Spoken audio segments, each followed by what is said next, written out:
Chiuri, nature's own moisturizer, untouched by chemicals. Chiuri speak the language of nature. Himalayan butter tree भनेर चिनिने नेपालको एउटा रैथाने वनस्पति हो चिउरी। यो नेपालको मेचीदेखि महाकालीसम्म मध्य भारी फेकमा पाइने रैथाने बहुवर्षीय पतझड वनस्पति हो। लगभग 200 देखि 1500 मिटरको उचाइमा पाइन्छ चिउरी। यसको रुख 20 देखि 25 मिटरसम्म अग्लो हुन्छ। चिउरीको वैज्ञानिक नाम डिक्लोक्नेमा बुटिरिसा हो र यो स्यापुटेसी परिवारमा पर्छ। यसको फल औषधीय, खाद्य प्रयोजन तथा कस्मेटिक सामग्री बनाउनको लागि प्रयोग हुँदै आएको छ। नेपालको आदिवासी समुदायले यसलाई खाद्य फल, तेलयुक्त बिउ र औषधीय गुणको लागि व्यापक रूपमा प्रयोग गर्छन्। चिउरी विभिन्न काममा उपयोग हुनाले यसलाई कल्पवृक्ष पनि भनिन्छ। चिउरी ठाउँ हेरी कार्तिकदेखि पुससम्म फूल फुल्ने र फल लाग्ने गर्छ भने जेठदेखि साउनसम्म यो फल पाक्दछ। झुप्पा झुप्पामा फल फल्ने भएकोले चिउरी फुल्दा फल्दा र पाक्दा निकै रमाइलो वातावरण तयार हुन्छ। एउटा म्याच्योर चिउरीको रुखबाट एक वर्षमा सालाखाला 80 किलोसम्म फल उत्पादन हुन्छ। साधारणतया चिउरीको रुखमा चम्किलो, हरियो, आयताकार वा भालाकारको पात हुन्छ।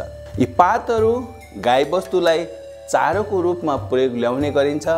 यसबाट दुना टपरी समेत बनाउने गरिन्छ। सानो, मलाइदार, सेतो वा फिक्का पहेँलो रङको फूल यसमा फुल्छ। यसको फल भने अण्डाकार, पाकेको फल पहेँलो खैरो रङको हुन्छ। पल्प सोझै निकालेर खान सकिन्छ। फलमा एउटा वा दुईटा बिया पनि हुन्छ। यसबाट नै तेल निकाल्ने गरिन्छ। चिउरीको प्रयोग नेपालमा चिउरीको प्रयोग विभिन्न तरिकाले गर्ने गरिएको छ। यसको डाँठ, हाँगा, पात, फूल, फल सबै प्रयोगमा आउँछ। पातलाई घाँसको रूपमा जनावरलाई खुवाउने गरिन्छ भने पातबाट दुना टपरी समेत बनाइन्छ। हाँगाबाट दाउरा र काठबाट घर तथा फर्निचर निर्माण समेत गरिन्छ।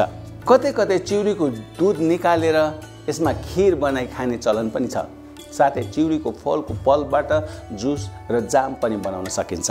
चिउरीको पाकेको फलभित्र बिउ हुने बियाबाट चिल्लो पदार्थ, फ्याट निकाली यसबाट क्रिम, औषधि, मोमबत्ती लगायतका सामान र कस्मेटिक सामानहरू बनाउन सकिन्छ। साथै यसको फ्याटबाट साबुन पनि बनाउने गरिन्छ।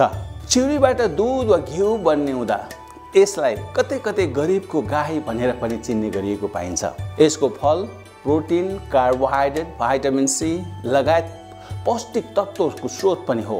यसको फूल र फलबाट वाइन तथा अन्य मदिराजन्य पदार्थ बनाउने पनि चलन छ। यसको बियाबाट घिउ निकालिसकेपछि निस्किने पिनाबाट मल र विषादी पनि बनाउन सकिन्छ। यसको साथसाथै मौरी पालन व्यवसायको लागि पनि चिउरी ज्यादै राम्रो र दिगो स्रोत समेत हो।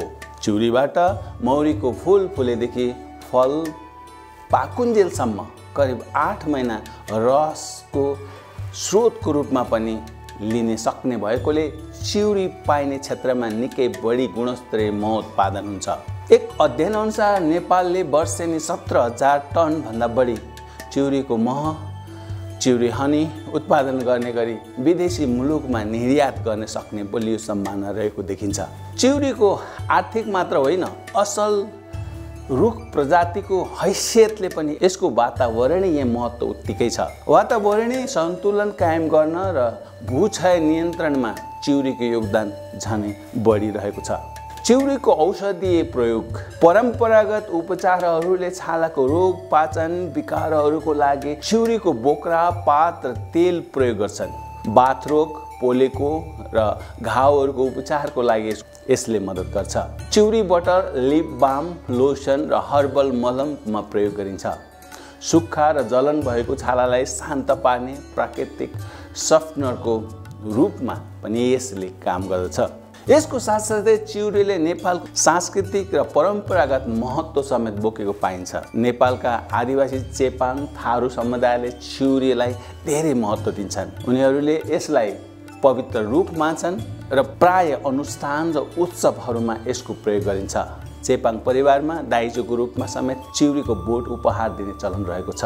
अत्यधिक कटानी वन फाँडानी र वासस्थानको क्षतिको कारणले गर्दा चिउरी खतरामा परेको वनस्पति हो। यसको संरक्षण प्रयासमा नेपालमा समुदायमा आधारित वन कार्यक्रम सञ्चालन भएका छन्। दिगो कटानी र एग्रो फरेस्ट्रीका लागि यसको व्यापक प्रयोग भइरहेको छ। आर्थिक र वातावरणीय लाभका लागि चिउरी वृक्षारोपणलाई प्रोत्साहन गर्ने कार्यक्रम पनि सञ्चालनमा रहेको छ। चिउरी एक प्रकारको मूल्यवान वनस्पति हो जसको विशाल आर्थिक, औषधीय र पारिस्थितिक महत्त्व बोकेको छ। यसको फल, बिउ, पल्प पौष्टिक मात्र होइन, प्राकृतिक रूपमा छालाको हेरचाह, खाद्य उत्पादन र परम्परागत औषधिको लागि आवश्यक कच्चा पदार्थको रूपमा पनि काम गर्दछ। चिउरीको बारेमा जागरुकता प्रवर्धन गर्नाले आदिवासी जनजातिको जीविकोपार्जन बढाउन, जैविक विविधतालाई बढाउन र हरित उद्योगमा योगदान पुर्याउन सकिन्छ। त्यसैले भनिन्छ चिउरी isn't just a butter, it's a livelihood, a legacy, a life force.